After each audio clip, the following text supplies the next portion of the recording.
Excellence Boyou-Kédéoué. Emmanuel Macron veut une clarification après le sacre de l'extrême droite des élections européennes. Il aura sa clarification ce soir.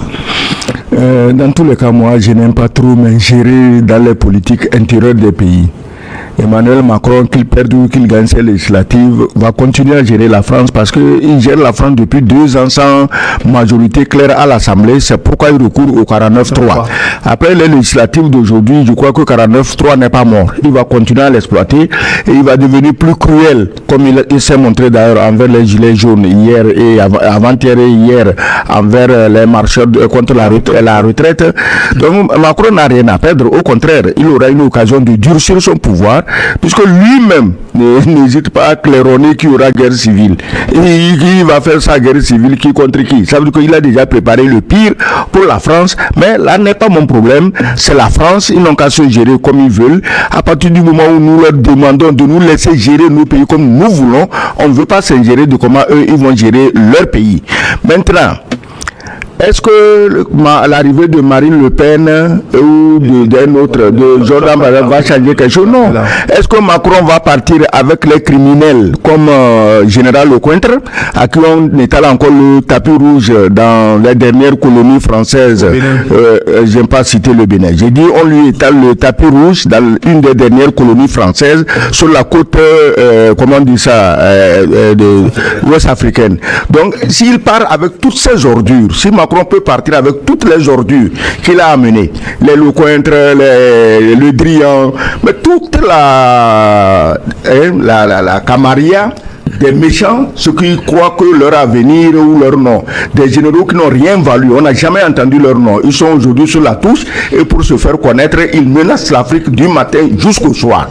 Bon, comme il y a des nègres, moins nègres que d'autres, et qui se disent plus français que nègres, bon, on leur étale encore le tapis rouge, ça fait leur affaire. Donc, pour moi, le départ de Macron, est-ce que ce désordre, ce racisme, cette négrophobie, parce que ce n'est pas Le Pen qui est négrophobe. Tout ce qu'on entend, on fait des pays comme le Mali, le Niger, Burkina, juste parce qu'ils veulent leur liberté. Toutes les guerres qu'on leur a déclarées, ce n'est pas Le Pen. Donc il ne faut pas qu'on fasse comme si c'est le Front National, comment on dit ça, le Rassemblement National, le Rassemblement National qui est le méchant, le dur. Non, mais je vous garantis que personne ne fera plus mal à l'Afrique que Mitterrand l'a fait avec sa fameuse arnaque de la boule, que Sarkozy l'a fait avec l'agression et l'assassinat de Kadhafi, que Macron le fait depuis quelques années contre nous et en déclarant la guerre totale contre tout pays africain qui ose vouloir vivre dans la souveraineté. Je ne sais pas qu'est-ce que le Rassemblement National peut faire. Mais la marge de manœuvre ici de Macron sera ténue puisqu'il s'agit ici d'une cohabitation. Et dans une cohabitation, le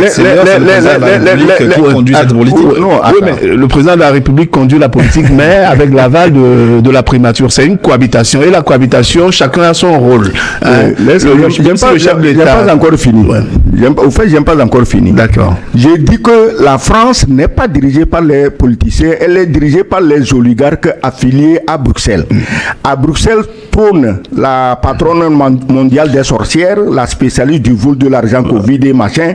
Elle n'a jamais été élue, mais c'est de là qu'on dirige la France. Washington donne des ordres à Bruxelles qui les répercutent sur Paris et ça marche droit. Les doigts sur la couture. Donc votre histoire de cohabitation, qu'est-ce qu'ils ont dit? Ils ont menacé, ils ont dit l'économie va s'effondrer si le Rassemblement National vient au pouvoir. L'économie va s'effondrer, il y aura la guerre civile, il y aura ceci, il y aura cela. Donc tu vois bien que Bruxelles, avec la grande sorcière, a déjà préparé le terrain pour Macron. Macron ne perdra rien. Vous croyez que Macron, mais c'est pas un idiot quand même.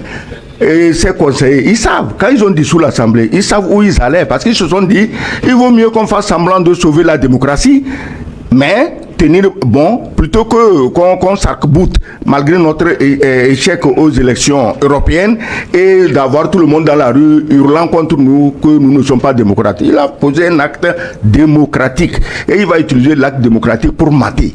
Marine Le Pen ne pourra rien. Le jeune Bardella, qui lui-même, chaque fois quand il parle, on a fini par trouver ses origines, plus ou moins kabyle, plus ou moins italienne, plus ou moins ceci.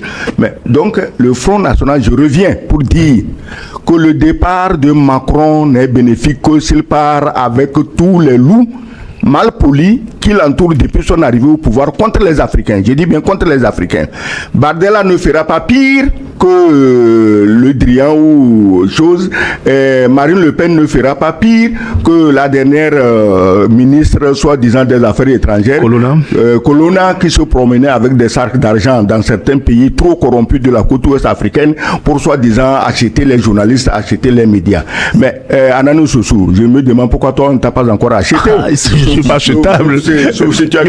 Jusqu'à preuve du contraire, on est sur ce plateau les dimanches et ils savent la France-Afrique c'est ce qu'il attend sur ce plateau. Que Macron perde ou non, c'est pas mon affaire. Il est président de la France, il gère la France comme il l'entend et je n'ai absolument rien à dire là-dessus. Je ne suis pas citoyen français, je ne vote pas français, mais je dis c'est par rapport à l'Afrique.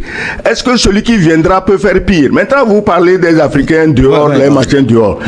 En un mot, parce que là nous sommes en train de prendre du temps. Oui, on prend le temps, tout est utile. Mais maintenant, si tu crains pour les Africains qu'on va chasser, mais ne t'en fais pas. Tu as vécu assez en Europe pour savoir comment ça se passe. Si tu mets aujourd'hui tous les Africains hors de la France, mais la France est tombée, de la même manière, nos tirailleurs étaient allés libérer les Français du nazisme. De la même manière, si nos frères qui vivent là-bas sortent, la France est à terre. Ce sera pire que l'occupation nazie. Donc, tout ça, chacun utilise ça comme épouvantail. Le Rassemblement national, exactement, c'est ce que j'allais. Pour nous les Africains, je vous dis que ça ne sera pas pire. Dans la réelle politique, une seconde, la réelle politique, elle est là. On a vu le premier ministre italien, Meloni, qui était arrivé. C'était aussi son fonds de commerce, chasser les étrangers. Ouais. Mais qu'est-ce qu'elle a fait? En un an de pouvoir, elle a légalisé 430 000 étrangers en situation irrégulière. Donc, vous voyez, c'est un épouvantail, comme on dit, que l'extrême droite brandit, pour que ceux qui vivent dans l'extrême pauvreté, qui sont des Français ou bien qui sont des Italiens, puissent croire que ce sont les étrangers qui prennent leur repas, leur ration au quotidien. C'est pour ça qu'ils n'arrivent pas à trouver à manger. Mais Meloni nous a prouvé le contraire exactement en légalisant 430 000 en un an. 430 000. Vous imaginez, c'est l'extrême droite aussi. C'est pas pour faire perdurer. Mais en politique, on a compris. Aujourd'hui, la ruse, c'est quoi? Tu promets quelque chose parce que tu sais que le peuple va acclamer et dès que tu es élu, tu changes. Même les Africains ont compris ça. Des gens sont venus en disant nous, si on est président, on va soutenir l'AES. On les élit, ils déclarent la guerre à l'AES. Donc tout le monde a compris la ruse. Les promesses n'engagent que ceux qui les écoutent. Alors, si demain, Gilles, si tu veux être président du Togo, il suffit de faire un sondage, de savoir qu'est-ce que les Togolais veulent. Tu leur promets ça. Et quand tu arrives au pouvoir, tu fais en fait ce que tu avais dans la tête depuis le début. C'est pas nouveau. Politiquement parlant, c'est pas nouveau. Que Gilles me prenne au moins pour directeur de campagne. En France, en Amérique, je préfère l'authentique Sogoyo. C'est pas nouveau. On va revenir sur notre sujet du jour, la visite d'Assimi Goïta au Burkina Faso. Le président malien qui a été accueilli en liesse, vous avez suivi les images des bains de foule. Il a été très acclamé, ovationné. Mais d'ailleurs, qu'est-ce qui fait la popularité de Assimi Goïta et de ses dirigeants de l'Alliance des États du Sahel, aussi bien Goïta, Tiani que Ibrahim Traoré, Anani Soso? De faits remarquables. Vous avez vu l'Alliance populaire qu'on a connue à Ouagadougou. Je crois que c'était mardi. C'est mardi, je crois bien. Mardi. Ouais, l'Alliance populaire, ça m'a rappelé l'Alliance des indépendances. Lorsque nos pays ont accédé à l'indépendance, c'était la liesse partout. Ça m'a rappelé cela. Et la deuxième liesse populaire dont je me suis souvenu, c'est lorsque la démocratie a été miroitée comme une nuée de sauterelles sur l'Afrique en 90, après le discours de la Baule en 89, où c'était la liesse populaire partout. Enfin, on sera libre, enfin. La troisième remarque, c'est pour dire que la liesse qu'on a connue nous rappelle notre indépendance, la période de notre indépendance véritable, où tout le monde était content. On a remarqué donc que ce que Assimi Goïta avait posé comme axe est fédérateur. Et cet acte-là, c'est ça qui a été une contagion à la fois au Burkina d'abord et puis à la fois au Niger. Et tous les Africains épris de liberté, de souveraineté, d'indépendance véritable se sont reconnus dans les combats que Sankara avait menés, dans les combats que Lumumba avait menés, dans les combats que nos pères d'indépendance avaient menés pour qu'on se départisse définitivement de la colonisation. Et aujourd'hui, ce n'est plus la colonisation, mais c'est le néocolonialisme. Et ce sont eux, ces trois-là, qui portent ce flambeau, surtout Assimi Goïta, le précurseur. S'il n'y avait pas le Mali qui avait commencé, je ne crois pas qu'on aurait autant le Burkina qui va suivre et autant le Niger qui va emboîter le pas. Donc c'est pour ça que tout le monde voit Assimi Goïta, même s'il n'est pas l'aîné des trois chefs d'État, on le voit comme l'aîné, celui qui a catalysé en fait cette idée de souveraineté, cette idée d'indépendance, cette idée de se départir définitivement de la France surtout. Et dans son discours, il a été très clair. Donc pour nous, l'alliance là, il arriverait au Togo, ce sera la même chose, la même effervescence. Il partirait, même en Côte d'Ivoire. Il irait en Côte d'Ivoire, ce serait la même effervescence. Il partirait au Bénin, ce serait la même liesse populaire. Nonobstant les ordres que les dirigeants de ces pays-là vont donner. Donc nous aujourd'hui, en Afrique, on a compris une chose. Il nous faut des Assimi Goïta. Il nous faut des Ibrahim Keïta. Il nous faut des Mohamed, des Abdourahmane Tiani pour que nous nous sentons fiers de nous, pour que nous nous sentions souverains, pour que nous-mêmes nous prenions notre destin en main, pour qu'on définisse nos politiques, notre économie, notre culture et tout ce qui va avec. Peut-être pour clarifier vos propos, vous n'appelez pas à faire des coups d'État, mais peut-être à avoir l'esprit patriotique, l'esprit de la revendication souverainiste comme cela. Non, mais l'esprit patriotique, tous les Africains l'ont déjà. On est fiers d'appartenir à nos pays, mais c'est l'esprit souverainiste qu'on n'avait pas encore. Parce que la France a tellement phagocyté nos esprits, on nous a tellement mis dans l'assimilation qu'on croyait que sans la France, l'Afrique ne serait rien. Et les différentes politiques menées, notamment à travers l'Agence française de développement, ont toujours fait croire que l'aide que la France apportait, c'est cette aide-là qui nous sauvait, qui payait nos fonctionnaires, qui nous donnait de l'eau, qui nous donnait de l'électricité. Mais on a compris, à travers ce que les Goïtas ont fait, tout ce que tous les panafricanistes ont fait, on a compris qu'en réalité, nous avons besoin de nous retrouver nous-mêmes. Et ce sont eux qui ont été les catalyseurs de ce fait-là. Sogoyou Kekewe. Mais qu'Assimi Goïta soit acclamé en héros au Burkina, quoi de plus normal? Mais ce type, c'est un homme, c'est un vrai. Mais il a, excusez-moi le terme vulgaire, mais il a des couilles en acier. Parce que, mais l'état où était le Mali avant l'arrivée d'Assimi Goïta, tu t'imagines, les Français avaient déjà donné la Zawad Kidal aux Touaregs. Ils faisaient les fêtes d'indépendance avec les représentants français, l'armée française, même les représentants de l'ONU qui se baladaient quelque part là-bas en disant officiellement qu'ils sont venus chasser les terroristes. Ils allaient célébrer la Zawad. Ne serait-ce que ça, d'avoir récupéré la Zawad. C'est un héros africain, pas malien ou pas de l'AES, c'est un héros africain. Et puis moi, ce qui me rend très fier de cet homme, mais il n'est pas, quand il est arrivé au pouvoir depuis 2 ans, il n'est pas allé se salir les doigts sur le perron de l'Élysée. Ceux qui, à chaque fois, doivent aller rendre hommage au colonialisme sur le perron de l'Élysée, il nous a épargné de ces scènes ubuesques, de ces scènes ridicules, honteuses, que les Africains s'infligent eux-mêmes chaque fois qu'ils arrivent au pouvoir. Alors, c'est cet homme-là qui a reconquis le Mali. C'est un conquérant du Mali. Il a reconquis le Mali. Il est resté chez lui. Il travaille. Malgré l'adversité, ce n'est pas aussi facile pour lui, mais il n'a jamais eu peur. Et aujourd'hui, il fait quoi? Il va rendre visite à son jeune frère, qui lui aussi, malgré tous les dangers qui le menacent, malgré toutes les menaces de coup d'État qu'organisent les valets locaux, les sicaires de la France. Tu sais ce qu'on appelle un sicaire? Sicario, ça dit que les tueurs, les assassins. Les sicaires de la France, qui peuplent beaucoup de palais présidentiels dans le golfe de Guinée. Malgré les menaces que ces gens-là font peser sur Ibrahim Traoré, il est là, il tient bon. On le laisse seulement au jugement du peuple burkinabé. Alors, une icône qu'est Assimi Goïta, vient rendre visite à une autre icône, comme il l'a dit, mais s'il va dans tous les pays, il aura le même accueil. Le jour-là, si on avait laissé, mais tous les pays environnants seraient allés à Ouagadougou pour accueillir Assimi Goïta parce que il est le symbole de l'indépendance de l'Afrique. Pour une fois, des pays noirs, je dis bien noirs, peuvent parler sans demander l'autorisation de quelqu'un. Tu t'imagines?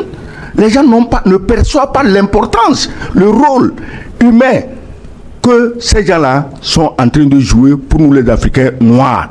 Il est donc tout à fait normal que le peuple burkinabé qui est un peuple qui a toujours eu l'esprit libre, l'esprit indépendant. Vous connaissez les Burkinabés, hein? Nous, on a eu des collègues ici à l'université, c'est des gens qui ne se laissent pas raconter. Donc, ce peuple est pris de liberté.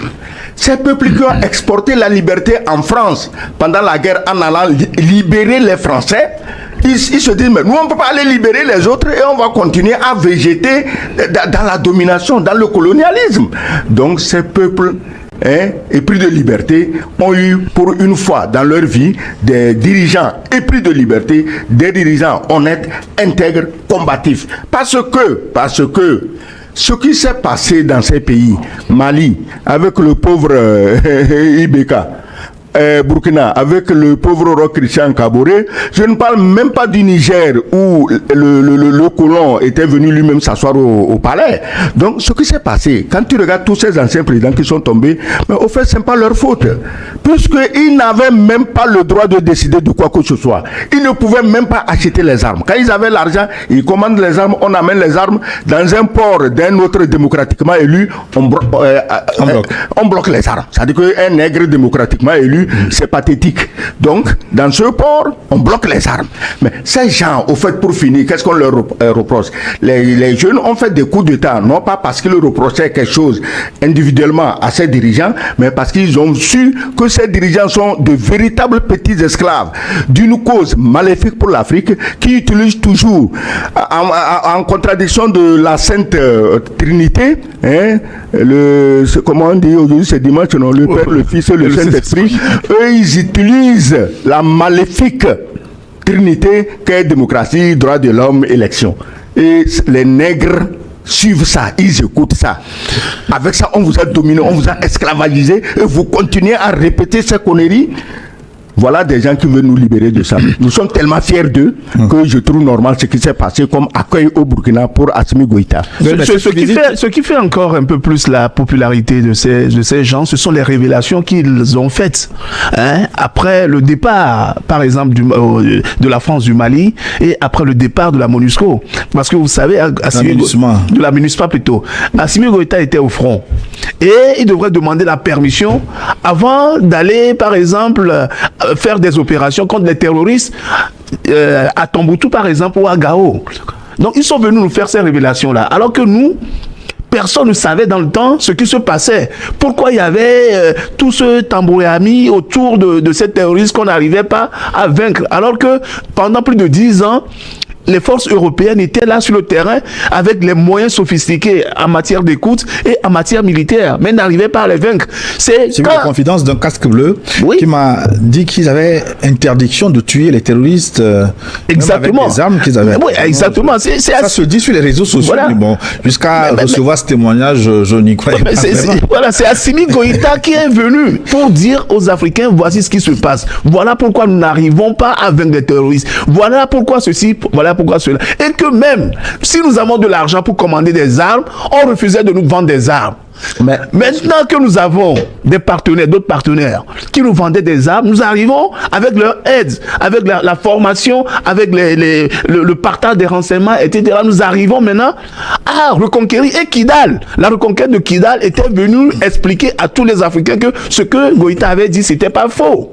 Donc c'est ça qui fait maintenant la popularité de toutes ces personnes. Vous avez vu aujourd'hui, même si dans les chancelleries européennes ou américaines, on fait semblant de dire que on n'arrive pas à vaincre le terrorisme, le narratif européen dit que le terrorisme tue plus que lorsque les Européens étaient là. Tout le monde sait aujourd'hui la vérité qu'on a conquis Kidal et qu'au niveau Sur ce volet sécuritaire, on va revenir là-dessus. D'accord. Je voudrais qu'on analyse un peu le contexte dans lequel Assimi Goïta a effectué sa visite au Burkina Faso. Vous savez, ces dernières semaines, il circule là-bas à Ouagadougou de folles rumeurs de malaise au sein de la transition, des rumeurs amplifiées sur les médias occidentaux.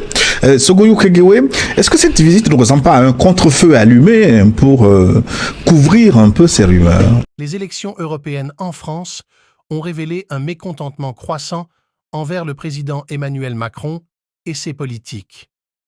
Nos chroniqueurs de New World TV ont analysé ces résultats et mis en lumière les critiques sévères que Macron a dû affronter, illustrant ainsi les défis politiques actuels en France.